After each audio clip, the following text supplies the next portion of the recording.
I'm back again with another episode of Bench Talk. Welcome, welcome, welcome. If you haven't already, subscribe, like, or comment on the channel on YouTube. Don't give two fucks. It's the name of the channel. This is called Bench Talk. Also, check out their Instagram as well. Don't give two fucks. It's the same exact name as the YouTube for Instagram, so we keep putting on content there as well frequently. So check it out on Instagram. Give us a follow.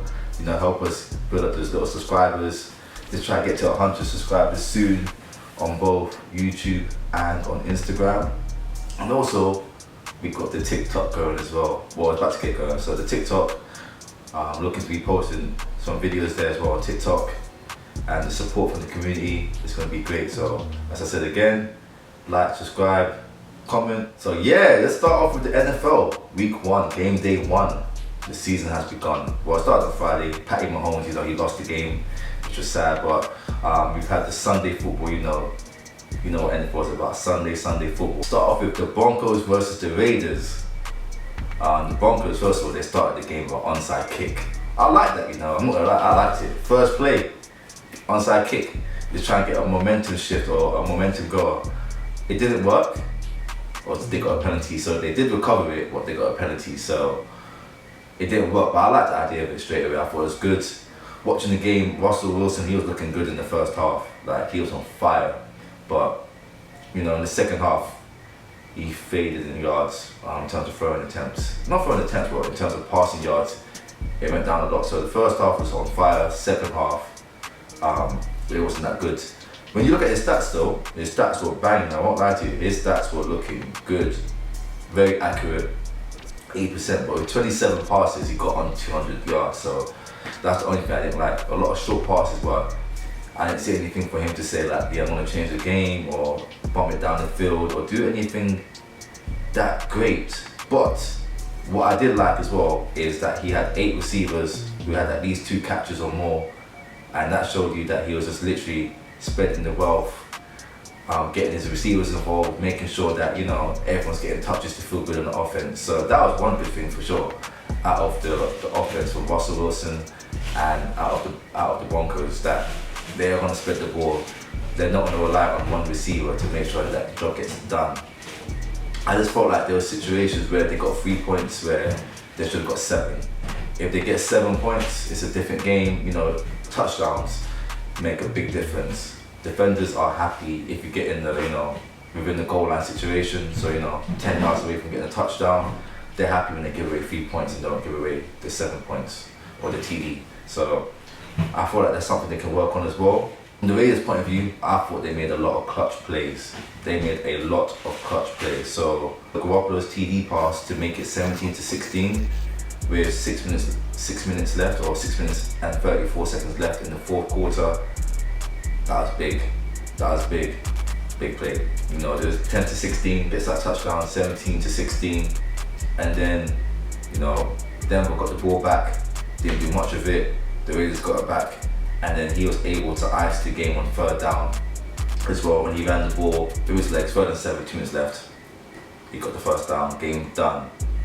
I thought there as well with the Broncos, they were playing aggressive, but they had a bit too many penalties, especially like key penalties. So for example, they had a late game penalty where on a late hit. I felt like the penalties, both teams got a lot of penalties, 10 each, but penalties for the Broncos felt like they were more key for them, that hurt them a lot.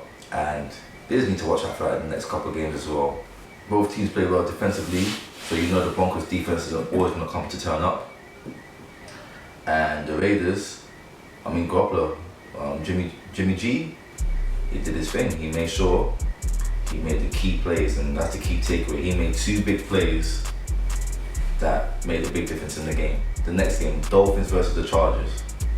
First it was good to see Tua back after suffering at least 2 concussions last year. And with the new helmet, it's good to see that it's going to be protected this year. Before I even get to the stats, actually, both quarterbacks were looking good. Both teams were looking good. From an offensive point of view, both teams was looking good. Tua, 28 for 45, 466 yards, 3 touchdowns, 1 in. The lefty was doing his thing for sure. He was lefty in. I don't know if that makes sense, but the lefty was lefty in. Like, he was looking good. Justin Herbert, 22 for 33, 228 yards, 1 TD, and 1 rushing touchdown as well. He was balling out as well. They actually had the lead to the end. 2 big plays. Of course, you got the big plays. Tyreek Hill got both big plays, and also Tua got the ball to him. I gotta say, I mean, Tyreek Hill or Cheetah, 11 catches, 215 yards, 2 TDs. The TD late, crucial timing. The catch late, crucial timing, 47 yards.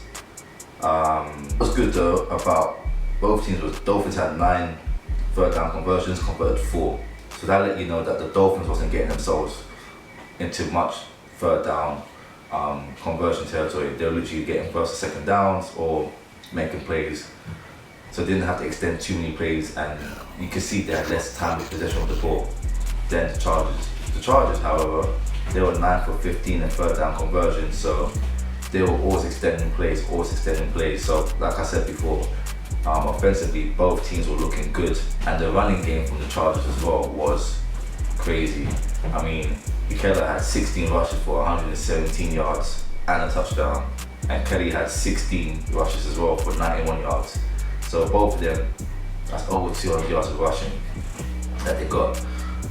The thing that had me concerned is that the Dolphins could not stop the run, so the defense is going to be a problem. But I mean, if they're going to be playing offense, yeah, the offense looks good as well. It looked really good. For me, boy, Tyreek Hill, Cheetah, he can make anyone look good. He's done it with Patrick, because you can't say now, oh, Patrick Mahomes made him look good. Now, Cheetah is him. He is him. He is that guy. Like, I feel like Cheetah can make me look good. I could be QB and like probably get 2 touchdowns just because of him. I might get 6 hints. I might have 6 interceptions. My passing completion rating, my passing completion may not be the greatest, but Tyreek Hill would definitely make me look good. My key takeaways though is Miami's offense is going to be a problem. That offense is going to be a problem for sure. If Tua stays injury free, that's the main thing. If he stays injury free, that offense is going to be explosive for sure. And Cheetah, I think he actually might get over 2,000 yards, you know, like for real. He got 215 today on a light day. You know for sure he's actually gonna at least get 100 yards in the game. And he's probably gonna have a couple more 150 games, 100-yard games, etc. So, gotta watch out for them. Tua and Cheetah connection is looking lovely. Chargers, keep doing your thing for sure. They didn't play bad. You know, Miami just made some big plays at the end to make sure that they came back and win the game. Cowboys versus the New York Giants. That was a 14-0 beatdown, slapping, tucking in. They tucked them in. The Cowboys defense, that's what it's about. That's the takeaway, the Cowboys defense. Boy, they made plays. I mean, the game was already, let me just give you the smoke that the Cowboys was on. They gave up 2.6 yards per play. They made the Giants go 5 for 16 on third downs. 7 sacks, 2 interceptions, and a fumble. The defense was on them. And you know, the Giants, they rely on the running game. Saquon. From time it was 16-0 first quarter, and then by halftime 26-0. Like, you take Barkley out the game. Like, not that you don't want to give him the ball, you literally take him out the game. And once they took him out the game, the quarterback for the Giants couldn't really do anything to get them back in the game, and the game was already over by then. That's pretty much, the game was over by then. The Cowboys, offensively, that just did his thing. Nothing great, nothing spectacular. But the defense for the Cowboys, if they keep this up for another 15 games, they could be dangerous in the playoffs as well. Another 15 games, it could be dangerous. I mean, 40-0 and the defense led it. That was a good hype. So that was really impressed with what's going on. And then the last game was the Bears and the Packers. That looked at 38-20. Going to halftime, also a close game. And then in the second half, the Packers were just getting the touchdowns and converting and doing what they need to do. I've got to say, Jordan Love, first game, first start.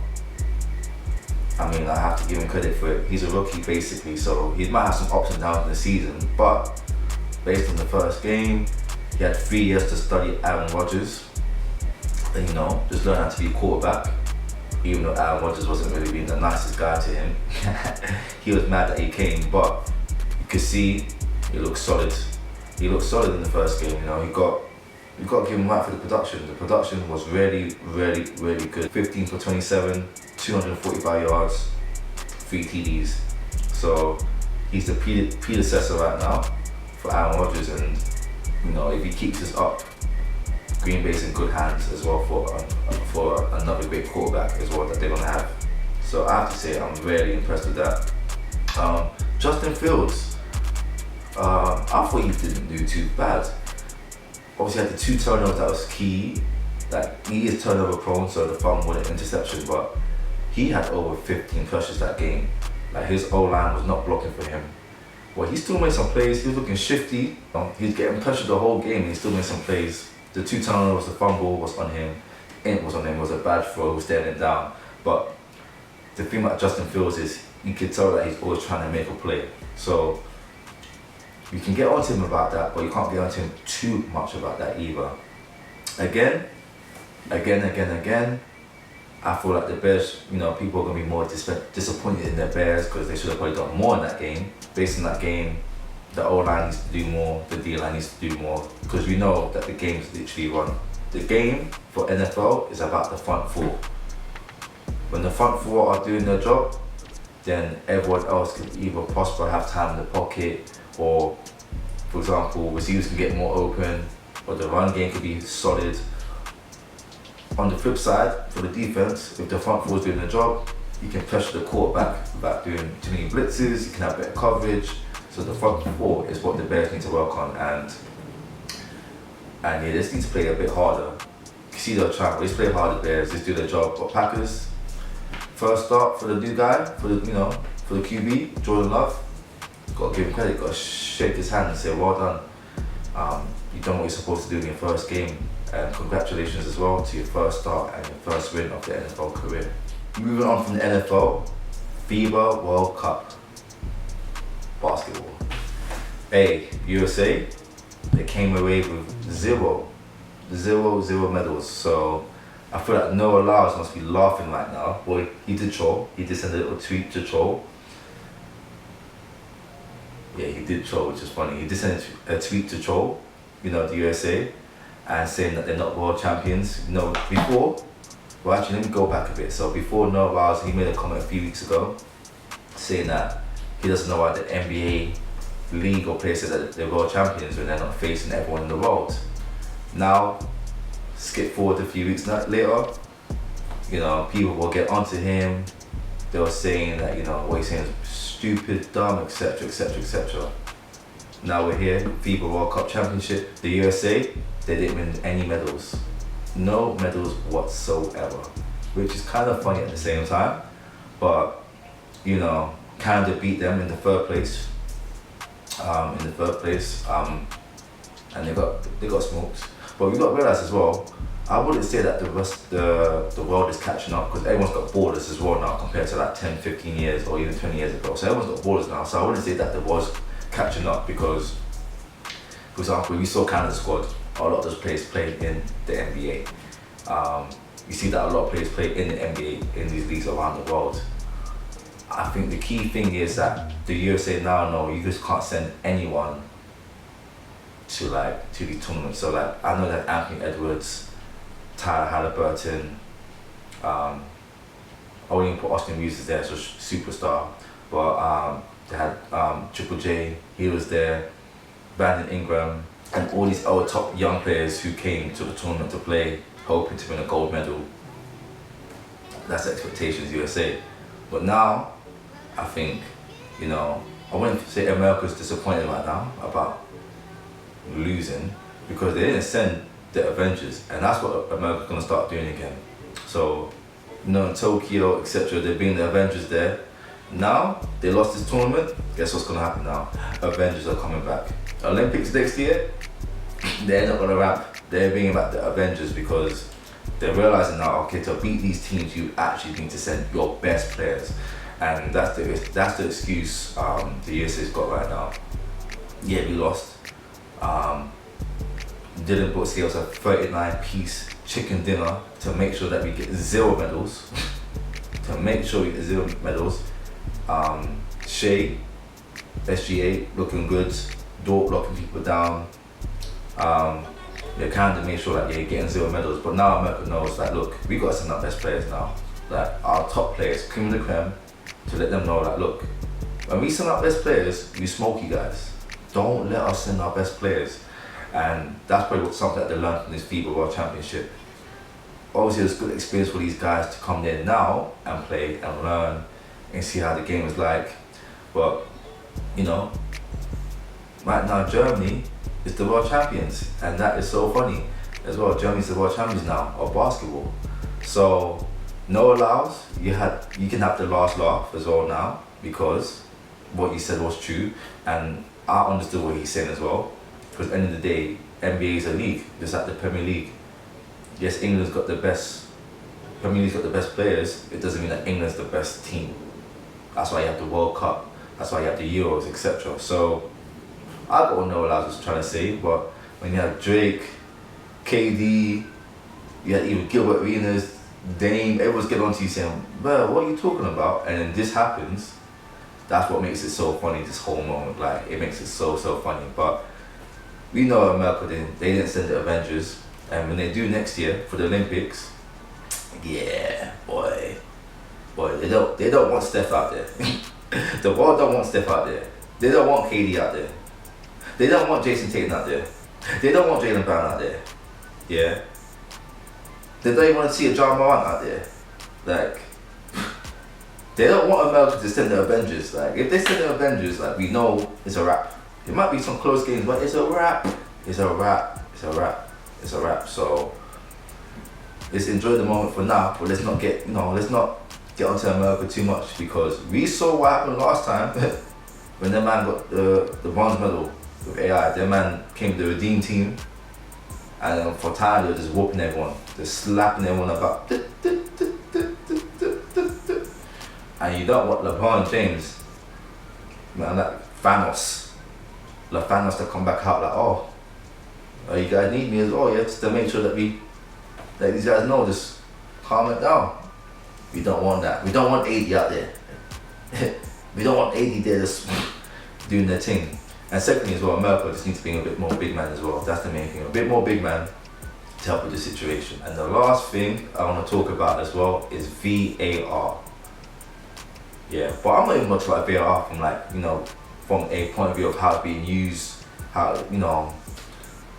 referees are trying to save their mates. So then, they're missing calls on purpose, and I'm talking about the VAR refs, referees are missing things so that their mates on the pitch don't get in trouble. But my thing I'm hating so much right now is just the offside rule and handball. Yeah, we've seen so many things with offside and so many things with handball. I'm gonna keep it very simple. For me, offside, first of all, it should go back to forward. It should go back to advantage to the forward man. That's the first thing, advantage to the forward man. Yeah. If your big toe is offside here, it's not offside. Allow that. But my main thing is, look, it should be on your feet or your head that should count as offside. Like your arms, your elbow, etc. Nah, you're not allowed to control the ball with your arms. You're not allowed to, you know what I mean? Shoulders, most times common. But no one's really controlling that shoulder as well, with your shoulders as well, because that can be considered handball, depending on how the ref sees it. So for me, offside needs to be very simple. Your feet or your head, not every body part, because there's some calls that's happening there. Your arm might be like this, they're doing the line for your arm, so it's offside. That makes no sense. You can't use your arm to control the ball. So I feel like that needs to be fixed. Make the offside rules simple. Like, if your feet's offside or your head's, cool. Say no more, you're offside. Example, the Garnacho. he wasn't offside. I spoke about that already in episode 10 of Don't Give Two Fucks Bench Talk. So if you haven't seen it, watch episode 10 as well for that, for my Ganacho situation. I still think that was onside. And then secondly, this handball. We need to go back to where it was ball to hand and there's handball. For me, handball needs to be blatant, like you put your arm out. Like the shot's travelling, you put your arm out. If someone blasts it at your hand, it's not offside. If your hands are here, someone's crossing the ball trying to hit your hand, that is ball to hand. Ball to hand. That's not handball. And I think right now, the thing is, everyone's just slapping the ball at people's hands on purpose as well sometimes. Like, let's not get it twisted. These are pro ballers. They know how to shoot the ball accurately. Yeah. And I don't think when you're crossing the ball, you need to be like this, hands behind your back. No, your arms are here. Yeah, if someone crosses the ball and you move your arm to put out, that's offside. If your arms are here and they hit it, that's ball to hand. And I think those two things need to go back to simple basics. Offside, your head or your feet. If that's offside, offside. Any other body part should not count. Handball, you're stuck with just ball to hand. Yeah. If you do it intentionally, like you move your hand out the way to stop the ball, that's handball. Yeah, or if your hand's here and you try to move your elbow like that, that's handball. But your hand's here and someone slaps your elbow with it, that's not a handball. You know what I mean? Or if you're sliding on the floor and you go like this, that's not a handball. To block your face. That's what I'm saying. If you go like sliding and your arm's here, you can't control when you're sliding. So we need to get back to the simple rules of what is a handball and what is offside. Because right now, it's not, I'm not gonna say it's killing the game, yeah, but you have VAR to stop these things and then it's making it worse. Like, I prefer then go back to the old way, having no VAR whatsoever, let the referees make some choices, and then we all come on Monday or Tuesday and we start debating like, oh, that was offside, no, that was a handball. Because this VAR thing is definitely a mates thing, like, oh, my mate's on the pitch, I don't want to look bad. Come on, get out of here, man, get out of here. So I won't go on too much off a run on the onside and the handball, but this VAR thing, it just might have to disappear, especially like if it's mates trying to look out for their boys on the pitch, like that's just wrong, innit? And you know, innit? You know. Yeah, if you're a referee and you're watching this thing, you know what I'm talking about. I know you man all clicked up in that. So just stop that behaviour. But yeah, thank you though anyway for watching another episode of Bench Talk. If you haven't already, I want to say it again, like, subscribe, comment, check out the YouTube page, check out the Instagram page, and check out the TikTok. Until next time, we are out. Bam.